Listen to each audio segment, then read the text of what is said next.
होठ के तुर होठ के लाली का कहे थे बताओ सजनी,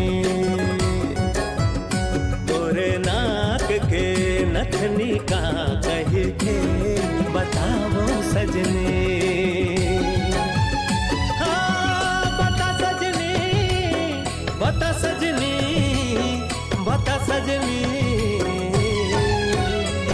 मुरे आँख के गजरा का कही थे सुन ले सजना, सुन ले सजना। तोरे होठ के लाली का कहे थे बताओ सजनी, बताओ सजनी।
के तो